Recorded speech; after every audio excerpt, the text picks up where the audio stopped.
So TikTok might be going away, but I cannot leave you guys without a final story time of when one of the most traumatic things in my life happened to me. If you guys thought me being locked on a property for several years, giving birth to twins without access to medical care, and then being flown out with a suitcase each with my kids, only to be chased by a psychopath for the last 7 years, was as traumatic as it gets, without further ado, I give you guys the story time of how I was a key witness in a military unaliving trial, how it completely destroyed me and completely destroyed any relationship that I have with my adoptive family.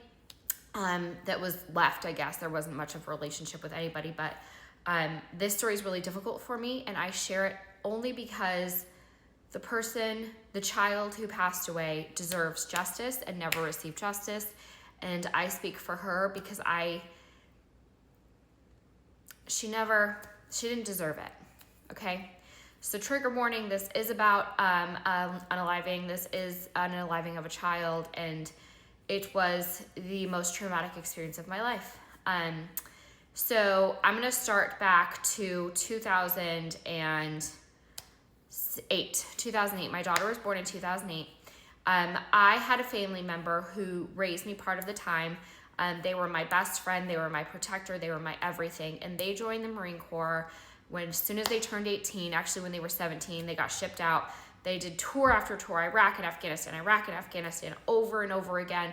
And they suffered with addiction issues, and it was very bad.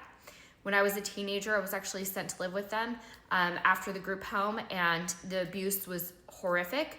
And the addiction issues were just uncontrollable. We didn't have food. We didn't have money for anything. I was working, going to school full time. I was walking an hour to school, walking an hour back because I couldn't afford a bus ticket. It was really bad, and this person just suffered with addiction. Everyone around them knew, their command knew that they were suffering with addiction, but everybody was. So it was just a disaster. My relationship started to dwindle with this person as I turned 18, had this baby, and I was like, I can't have you in my life if you suffer with these addiction problems. But they were still my best friend and the person who'd raised me and the person I looked up to. So I get a call in December of 2008, and they say, hey, I want to come down and see you and the baby. I haven't met the baby. I want to be there for the baby's first Christmas. And so I was like, okay, well, I guess that sounds okay. And so they came down December of 2008, and I will never forget, my daughter she was born in April, so she was just a few months old, and this person came into her room and rocked her to sleep at night. He played with her, he loved on her, he held her, and I had so many pictures before I lost everything of them together, and him, lifting her up in the air, and I trusted him wholeheartedly with my baby. And he, was there, he left, and a couple months later, he comes back, and this time he comes back with a girl. And I was like, okay, I'm excited. I get to meet one of your girlfriends. He always had a girlfriend, but he always let me meet them. And so I was like, okay. So they came down, and it was really interesting that when they pulled up, I saw in the back of their car, in loving memory of, and it said the name, and it had our last name, and it had dates. And the dates were a very short time frame, and it ended, I think, in December of 2008, and it had only been a few months, and I was like, what? Who is that? And I didn't say anything. It didn't make any sense. I was like, so there was a baby, and the baby's not here, what's happening? And he then introduces me to this girl and informs me that they got married, and I was a little taken back, because again, this was my best friend, the person who raised me like a dad. If I could have a dad ever, that would have been my dad, who was most like a dad to me. And it's like your father coming home and telling you that he's married, and you're like, what? And then they say that they had a baby and that the baby passed. And so it started to make sense, I guess. You all had a baby, the baby passed, now you're here, okay. And they say the baby passed because she swallowed a bowel movement when she was in the womb. She was sick, and that's how she passed. And I was like, okay, so she I know that that can cause infection. Okay, she actually was only alive for a month or so. I guess like she might have been really sick in the hospital, but I didn't want to press. I didn't want to like dig in. I was just like really sad for them. And I went to my room that night, and he came in my room and he just sat with me, and he's like, "Are you doing okay? I'm sorry. I know this is a lot." And I was like, "I just don't understand how you got married and didn't tell me, and how like you had a baby and didn't tell me. Like you're my dad. You don't do those things and not tell. How can you have a baby and how can you get married and you don't tell me a single thing? Like I don't understand." And I was like, "And your baby died like literal days before you came down and saw my baby, and like how were you capable of that? How did you come down and meet my baby when your baby wasn't here anymore?"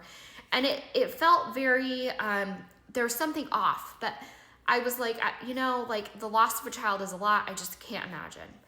So they leave, and they don't come back for, I don't think ever, to that house. And so I was working at Target. I was working full time, going to school full time, and I had a baby. And it wasn't maybe like, I don't even know how many months later. My daughter was maybe 2 at that point, okay? And I pull up to the house. No, she was younger than that because I hadn't left yet. She was about a year. So I pull up to the house one day, and as I pull up to the house, there is a car with California plates in front of the house. And again, this person was still a Marine stationed in California. And so I like got out, and there were suits hanging in the back of the car. And I started to panic because I was like, this is not good. This was still when we were really deep in Iraq and Afghanistan. And I was like, what the hell?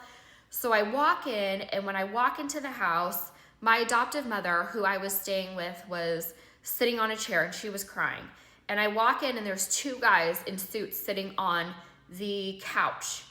I walk in, and they look at me, and they were like, "Andrea," and I was like, "Where is he?" And they were like, "Okay, calm down, like he's okay." And I was like, "What happened?" Like I thought they were coming to tell me that he wasn't there anymore, like that he had ran, that something bad had happened. And they were like, "Well, he's in California. Do you talk to him a lot?" And I was like, "No, not like a lot anymore. Like our relationship is a lot different." And they were like, "Okay, well, why don't you come have a seat? We have some questions for you." And I'm like, I need to know what this is about. Like, do I call him? And they're like, "No, you can't call him." And I was like, "Okay." They're like, "Come have a seat on this couch. We're going to talk to you." And so I sit on my couch. I'm like, "How can I help you?" They introduced themselves as members of, like they were like the military investigators, like military crime investigators. Like honestly, I like feel like it was like NCIS. Like I don't remember what the acronym was, but they were investigators, okay? So they sit down and they say, "We are here to investigate a unaliving." And I was like, "Whoa, he's alive though? Like, is it?" And they were like, "He's alive." And they were like, "He unalived someone." And I was like, "What? Like, what are you talking about?" Like, it's as if, okay, guys, imagine you walk into your house and there's 2 people sitting on your couch and they tell you that your dad unalived somebody. And you're like, "What the hell are you talking about?" So I start flipping out, and I was like, "Listen, like, that's like my dad. Like, I will not tell you. Like, what the hell are you talking about? I'm not telling you shit." And so, because I figured he got in a fight and he unalived somebody, and I was like, Jesus Christ. And they said, "Do you know he had a baby?" And I was like, "Yes, I know he had a baby. I know the baby passed." And they were like, "Okay, do you know how the baby passed?" And I was like, "She swallowed like a bowel movement when she was in the womb." And they say, "That's not what happened. He actually unalived her, and we have him on tape admitting to it." And that's where the story begins.